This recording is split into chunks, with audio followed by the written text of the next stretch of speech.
Hello everyone, welcome to Anandam study classes. जैसे कि मैंने प्रीवियस लेक्चर आपको अपलोड किया था इफेक्टिव नोट्स के ऊपर, तो मुझे एक और कमेंट मिला उसी में कि भैया रेफरेंस बुक कौन सा पढ़ें और कैसे पढ़ें, ये मुझे क्वेश्चन मिला और बहुत अच्छा लगा जब आप लोग एक पॉजिटिव रिस्पांस देते हो। जब उधर से कुछ हमें मिलता है फीडबैक तो अच्छा लगता है। तो आज इसी लेक्चर में हम लोग बात करने वाले हैं रेफरेंस बुक के बारे में कि कौन सा रेफरेंस बुक पढ़ें, कैसे पढ़ें। तो स्टार्ट करते हैं लेक्चर, और लेक्चर को स्टार्ट करेंगे और इस लेक्चर में हम समझेंगे आपके सबसे पहले मैं आपको समझाऊंगा कि रेफरेंस बुक क्या है। दूसरा आपके एक गाइड है, गाइड क्या होता है, रेफरेंस बुक क्या होता है, इन दोनों को समझ लेंगे। उसके बाद आपके जो क्वेश्चन है उसका आंसर मैं दूंगा और उस पर हम लोग थोड़ा सा डिस्कस कर लेंगे। तो अब आता है रेफरेंस बुक और गाइड। रेफरेंस बुक क्या होता है? रेफरेंस बुक कुछ नहीं होता। रेफरेंस बुक आपका जो टेक्स्ट बुक होता है, फॉर एग्जांपल आपका साइंस है आपका, तो साइंस का हम डिफरेंट रेफरेंस बुक पढ़ते हैं। चाहे मैथ का हो आपके RS अग्रवाल पढ़ो, चाहे आप साइंस का एस चंद पढ़ो या SC वर्मा, हम लोग ये सब क्या होते हैं, रेफरेंस बुक होते हैं। रेफरेंस बुक होते नहीं, आपके जो टेक्स्ट बुक होते हैं उससे अलग होते हैं, उनके राइटर अलग होते हैं, पब्लिकेशन अलग होते हैं, लेकिन एक पॉइंट कॉमन होता है, वो based on the NCERT syllabus. हो सकता है कुछ पॉइंट्स उसमें एडवांस हो रहता है क्योंकि वो रेफरेंस बुक होते हैं, उनकी बात ही अलग होती है। और वो अच्छा क्यों होता है? अच्छा इसलिए होता है कि रेफरेंस बुक क्या होता है, रेफरेंस बुक की पहली चीज़ तो पेज क्वालिटी बहुत अच्छा होता है कंपेयर टू NCERT। आपका NCERT अगर आप कंपेयर करोगे तो पेज क्वालिटी बहुत अच्छा होता है। दूसरा आपके पिक्चर बहुत अच्छे होते हैं उसमें, अट्रैक्टिव और जो कह सकते हो कि समझाने का तरीका कलरफुल पिक्चर रहता है। और तीसरा जो है उसमें पहले से जो पॉइंट्स है वो हाईलाइट्स होते हैं। आपके जो रेफरेंस बुक होते हैं उसमें पहले से पॉइंट्स उसमें हाईलाइट्स होते हैं। आपने देखा होगा रेड से कभी हाईलाइट्स हो जाता है उसमें, तो उसमें आप हाईलाइट आपको कम करना पड़ता है।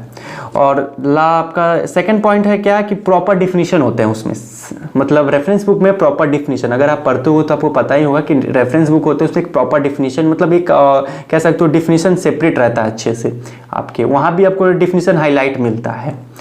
तो और लास्ट जो है उसमें एक्सप्लेनेशन अच्छी होती है, explanation as compare to NCERT में भी एक्सप्लेनेशन है, बट जो वो होता है कह सकते हो ये आपके ब्रीफ एक्सप्लेनेशन कर देता है। थोड़ा सा जो रेफरेंस बुक होता है वो ब्रीफ डिटेल देता है और उसको एक्सप्लेन कर देता है। तो रेफरेंस बुक इसलिए अच्छा है, ये सब कुछ उसकी क्वालिटीज़ हैं इसलिए वो अच्छा रहता है। और मैक्सिमम जो स्टूडेंट है वो रेफरेंस बुक आपके यूज़ करते हैं, परचेज करते हैं, आप पढ़ते हैं, चाहे साइंस हो चाहे मैथ्स को लेकर। अब बात आता है कि और रेफरेंस बुक का हम लोग क्यों पढ़ते हैं या कैसे। रेफरेंस बुक ही मैंने कैसे बाय बर्थ मुझे पता चल गया था कि यस मुझे, मैं 10th में आऊँगा या 9th में आऊँगा तो मुझे RS अग्रवाल ही पढ़ना है आपके, या आपके दूसरा बुक ही पढ़ना है, डिफरेंट पब्लिकेशन का पढ़ना है।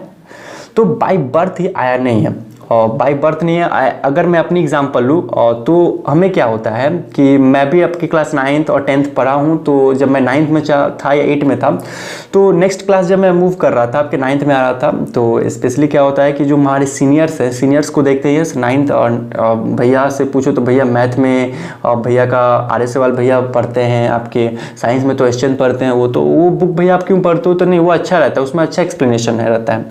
तो इस तरह हमारी वहाँ से एक तरह से विचार आता है उस बुक पे कि हमारे जो सीनियर्स हैं उनसे हमको सीखने को मिला है, तो हम वहाँ से फॉलो करना चालू कर देते हैं। यानी ये जो हमारी रेफरेंस बुक की जो रहती है वो हमारी सीनियर से हमें मिली रहती है कि सीनियर हम हमारे ये बुक पढ़ा होगा तो बहुत अच्छा पढ़ा होगा, और इसलिए हमारे माइंड में आता है कि RS अग्रवाल को फॉलो करना चाहिए या आपके डिफरेंट पब्लिकेशन के फॉलो करना चाहिए। तो ये आपका कह सकते हो कि सीनियर के थ्रू आता है और अच्छा है। रेफरेंस बुक कहता हूँ कि बुरा नहीं है। देखिए बुक है, बुक कोई भी बुक बुरा नहीं होता है, याद रखिए। बुक होते हैं उसमें ज्ञान है, ज्ञान का भंडार है आपका। तो बुक कोई भी खराब नहीं होता है, गलत नहीं होता है, बुक में ज्ञान होता है। लेकिन आप बहुत सारे बुक हैं तो सब बुक को पढ़ना एज अ पॉसिबल तो नहीं है, तो इसलिए सिलेबस में मिला रहता है, सिलेबस के अकॉर्डिंग जाना रहता है। एक प्रॉपर टेक्स्ट बुक निकाला जाता है हमारा कि उसके अकॉर्डिंग चलना है। तो बुक है आपके पास तो पढ़ सकते हैं रेफरेंस बुक। अब आता है, मैं अपनी ओपिनियन आपको बता दूं। देखिए मेरा ओपिनियन क्या है कि NCERT बुक बहुत अच्छा है। NCERT जो बुक है, टेक्स्ट बुक है, वो बहुत अच्छा है। आप अगर वो पढ़ लेते हो तो बहुत अच्छी बात है और उससे कोई दिक्कत नहीं है, क्योंकि आप जब NCERT अच्छे से पढ़ लोगे तो आप रेफरेंस बुक पढ़ने जाओगे तो वो पता चलेगा कि जो NCERT है उससे जो आपका रेफरेंस बुक है वो थोड़ा इजी रहता है। उसके रेफरेंस बुक के पॉइंट्स इसलिए जल्दी समझ में आते हैं कि सब हाइलाइट्स रहता है, लेकिन NCERT थोड़ा सा आपको बहुत रिलेट कराता है आपको स्टोरी से। तो ये था आपका, मेरा ओपिनियन था कि एनसीईआरटी बुक अगर फॉलो कर लेते हो, पढ़ लेते हो तो कोई दिक्कत नहीं, क्योंकि क्लास 10 में NCERT book is enough. Reference book रखे बहुत अच्छी बात है, ज्ञान का भंडार होता है बुक, छोड़िएगा नहीं, पढ़ रहे हैं तो पढ़ रहे हैं, कंटिन्यू कीजिए, कोई बात नहीं है। हाँ, अब बात करता हूँ गाइड को लेकर। ये था रेफरेंस बुक की आपकी बात की कैसे हमारे माइंड में आया, कैसे रेफरेंस बुक ही माइंड में आया, तो एवरीथिंग मैंने क्लियर कर दिया। अब बात करते हैं, देखिए गाइड क्या होता है। गाइड आपका सिंपली, गाइड में हमारा क्वेश्चन बैंक आ जाता है या सैंपल पेपर इंक्लूड हो जाता है। गाइड का मतलब ये होता है कि वो बुक जो आपको गाइड करे, वो बुक जो आपको गाइड करे। तो गाइड में क्या होता है, सिंपली ये आपके स्टडी को ईजी करता है और बहुत ज़्यादा हेल्प करता है स्टडी में, एक प्रॉपर गाइडिंग देता है क्वेश्चन को लेकर आपका। और इसमें कुछ प्रीवियस ईयर क्वेश्चन भी रहते हैं जो आपको एग्जाम कह सकते हो एग्जामिनेशन के लिए बहुत अच्छा रहता है, आपके पॉइंट ऑफ एग्जामिनेशन, आपके according to your point of examination बहुत अच्छा रहता है। और उसके अकॉर्डिंग इसमें बहुत सारे मटेरियल्स रहते हैं, कितने नंबर के क्वेश्चन आएंगे, कितने नंबर के क्वेश्चन नहीं आएंगे, कितने नंबर के क्वेश्चन बनते हैं यहाँ से, तो आपके गाइड में रहते हैं। गाइड का सिंपली है आपके गाइड करना। तो ये गाइड का बात हुआ। हाँ, अब आते हैं हमारे क्वेश्चंस पे कि कौन सा रेफरेंस बुक पढ़ें, कौन सा आपके रेफरेंस बुक पढ़ें और कैसे करें। कह सकते हो कि कैसे उसे यूज़ करना है और कौन सा पढ़ना है। तो देखिए सिंपली मैं बताता हूँ कि मैं जब क्लास 10th में था मैंने कोई रेफरेंस बुक नहीं पढ़ा था, मैंने कोई रेफरेंस बुक नहीं पढ़ा था और 10th में। बट आप क्या कर सकते हो, आप पढ़ सकते हो एसचंद का, चाहे एस सी वर्मा का, या जो और डिफरेंट आता है, रत्ना सागर भी चलाया जाता है, मोनिका कपूर भी आपके स्कूल में चलाया जाता होगा, और डिफरेंट स्कूल्स में आपके चलाए जाते हैं, वो डिफरेंट पब्लिकेशन यूज़ करते हैं। अच्छी बात है, आपके बुक ही है, बुक में नॉलेज ही होता है, लेकिन आप पढ़ना चाहो तो आप पढ़ सकते हो बहुत अच्छे से, कोई दिक्कत नहीं है। और मैंने तो पढ़ा नहीं है तो हो सकता है मैं आपको उतना अच्छा बताऊँ नहीं, लेकिन आप टीचर से भी पूछोगे तो मे भी यही सजेस्ट करेंगे, क्योंकि मैंने देखा है अपने फ्रेंड्स को, अपने दोस्तों को, कि यही सब एक तरह से जो टेक्स्ट बुक है उसको पढ़ते थे आपके साइड में। तो एनसीईआरटी भी इंपॉर्टेंट है, एनसीईआरटी भी पढ़ सकते हो। रेफरेंस बुक इसलिए अच्छा होता है क्योंकि उसके बहुत जो पॉइंट्स होते हैं वो क्लियर होते हैं, इसलिए आप अगर पढ़ सकते हो। तो ये हो गया कि कौन सा यूज़ करें रेफरेंस बुक, या कौन सा रेफरेंस बुक पढ़ें। तो आप पढ़ सकते हो एसचंद, या आप कह सकते हो रत्ना सागर, मोनिका कपूर, जितना भी आपके मैथ साइंस को रिलेट करके आता है पढ़ सकते हो। एसचंद तो अच्छा आता ही है, मैंने अपने फ्रेंड्स को देखा है, आप या अपने टीचर से भी, आप साइंस के टीचर से आप पूछते हो तो वो आपको मुझसे अच्छा सजेस्ट कर देंगे, हो सकता है। तो आप उनसे भी चाहो तो कंसल्ट कर सकते हो, आपको यही में भी सजेस्ट करें। तो ये हो गया आपका कौन सा पढ़ें। अब आता है कैसे उसे यूज़ करें, उसे यूज़ कैसे करना है, उसे यूज़ कैसे करना है। हमें पता चल गया कि मेरे पास ये है, आपकी कार है मेरे पास, तो उस कार को कैसे ड्राइव करना है, कैसे चलाना है, ये इंपॉर्टेंट है। रखना बहुत बड़ी बात नहीं होती है, उस चीज़ को रखना बहुत बड़ी बात नहीं होती, उसे यूज़ कैसे करना है, उसको अमल में कैसे लाना, वो बहुत बड़ी बात होती है। तो इसे यूज़ कैसे करना है, तो सिंपली जो मैंने इफेक्टिव आपके टिप्स मैंने बताए हुए हैं, आपके नोट्स बनाने के बताए हूँ, सिंपली इसमें भी उसको एप्लीकेबल करो, उसको कंटिन्यू करो, कोई दिक्कत नहीं है। इसमें मैं बता रहा हूँ सिंपली आप उस बुक को रीड करोगे, थोड़ा सा रीडिंग ईजी होता है एज़ कम्पेयर टू एनसीईआरटी। थोड़ा सा आप अगर एनसीईआरटी पढ़ोगे तो आप वहाँ से खुद ही कंपेयर कर सकते हैं, कोई दिक्कत नहीं है। तो आप फर्स्ट रीड करोगे, और सेकंड इज आपका, सेकंड क्या कर सकते हैं आप, हाइलाइटर रखिए, एक ऐसा हाइलाइटर रख सकते हो, सॉरी हाँ ऐसा हाइलाइटर रख सकते हो।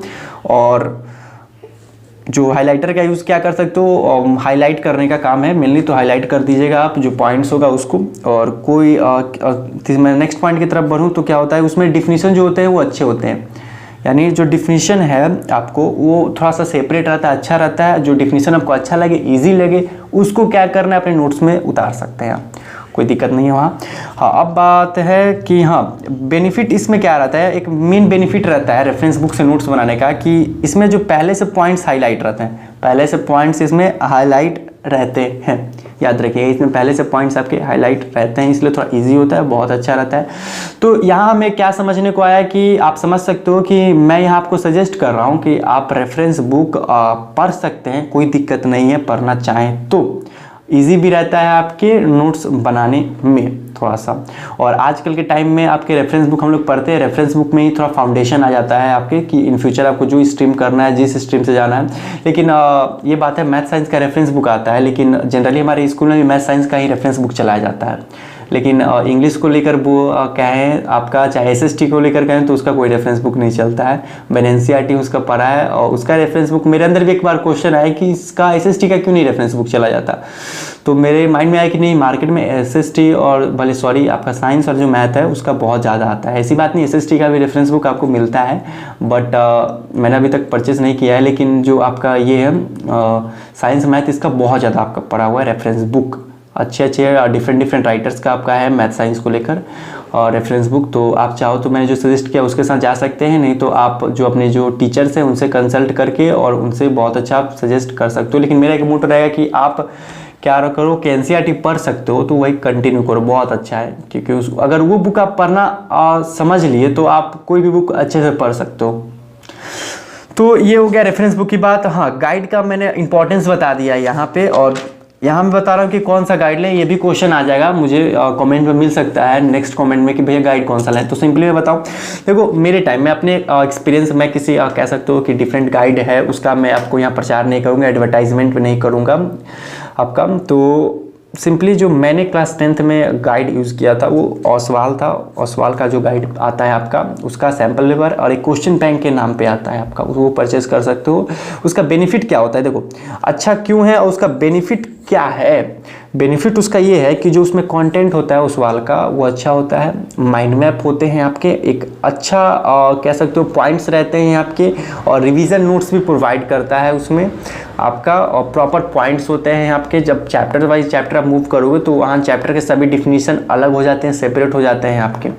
तो उस अकॉर्डिंग उसमें अच्छा एक तरह से प्रिपरेशन रहता है, अच्छा वो प्रिपेयर किया रहता है अपने कंटेंट को पूरी तरह से, आपको बहुत समझ में आएगा। देखो कोई भी गाइड पढ़ो, समझना बहुत बड़ी बात होती है, समझना बहुत बड़ी बात है। गाइड को कहते हैं कि गाइड पढ़ लेंगे, लेकिन गाइड को भी पढ़ने में टाइम लगता है, याद रखिएगा थोड़ा सा टाइम लगता है आपको उसमें, उसको भी समझना इंपॉर्टेंट है, उसको भी समझने में आपको टाइम लगता है कि यस गाइड को कैसे पढ़ें। आप 10 गाइड मंगा लिए, 2 गाइड मंगा लिए, आप डिफरेंट टाइप्स का नहीं, एक ही गाइड पे फोकस करो। अगर उस सवाल पे देखो, बिलीव जो होता है, ट्रस्ट बहुत बड़ी चीज़ होती है। अगर आप एक ही सवाल पे बिलीव करो, दूसरे आपके पास अच्छा है, आपके पास कोई भैया है सीनियर तो वो अलग गाइड यूज़ करते हैं, तो आप उनसे सजेस्ट करके वो भी मंगा सकते हो।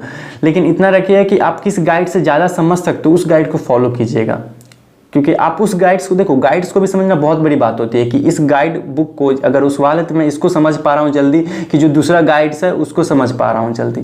तो आप अपने अकॉर्डिंग किस गाइड को अच्छे से समझ पा रहे हो उसको आप मंगा सकते हो। और मैं बता रहा हूँ ड्यूरेशन, आप अगर आपका एग्जामिनेशन से 3 मंथ 4 मंथ पहले भी मंगाते हो तो कोई बात नहीं। क्वेश्चन देखो, सैम्पल पेपर लेटेस्ट मंगाया जाता है, याद रखना, सैम्पल पेपर लेटेस्ट जो इंट्रोड्यूस किया आपके 1 मंथ पहले, वो मंगा सकते हो सैंपल पर। लेकिन क्वेश्चन बैंक अगर आप पहले से भी मंगा लियो, पहले भी क्या होता है जो स्टार्टिंग सेशन से आपके मंगा लिए हो तो कोई दिक्कत नहीं है आपके, वो आपका सेशन अलग है आपका। लेकिन जो कहने का मतलब कि लेटेस्ट नहीं है क्वेश्चन बैंक, लेकिन जो क्वेश्चंस हैं वो उसमें वही हैं।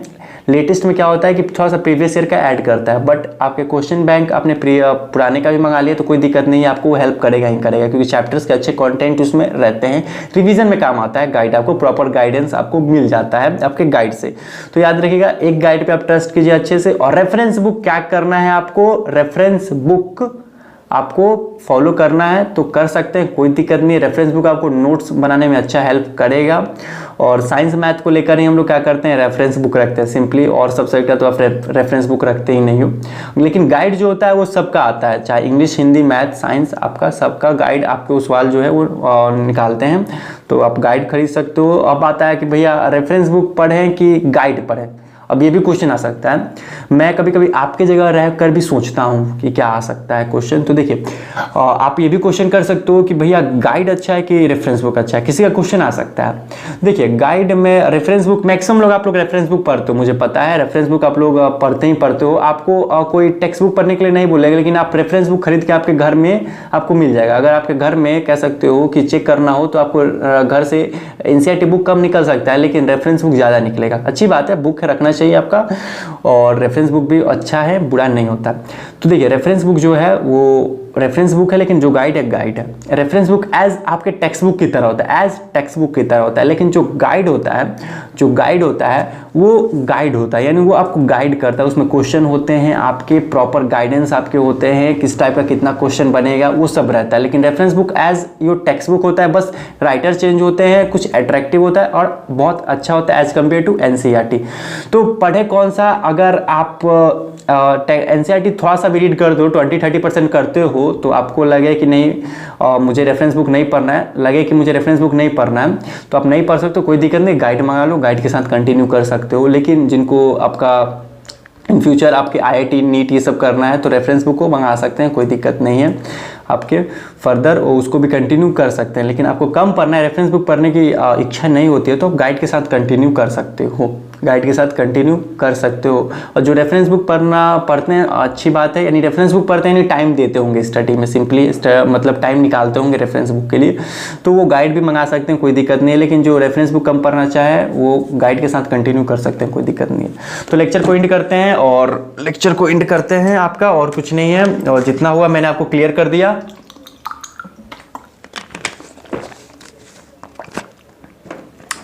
अगर आपको कोई डाउट लगता है, कुछ डाउट है आपके अंदर, आपके विचार कुछ आ रहे हैं, तो आप कमेंट में लिख सकते हो, मुझे बता सकते हो कि भैया मुझे यहाँ डाउट हो रहा है आपके, आप 9 में हो या 10 में हो या 8 में हो, आपको कुछ प्रॉब्लम फेस करने को मिल रहा है 10th में, या आपको प्रॉपर गाइडिंग की ज़रूरत पड़ रही है, आपको लग रहा है कि मुझे यहाँ पे हेल्प की ज़रूरत है, तो आप मुझे कमेंट में लिख सकते हो किसी टॉपिक को लेकर, तो मैं आपको उस पर अपडेट करूँगा। तो मिलते हैं आपके नेक्स्ट लेक्चर में, तब तक के लिए आप लाइक, सब्सक्राइब और शेयर जितना हो सके अपने फ्रेंड्स को कर सकते हो।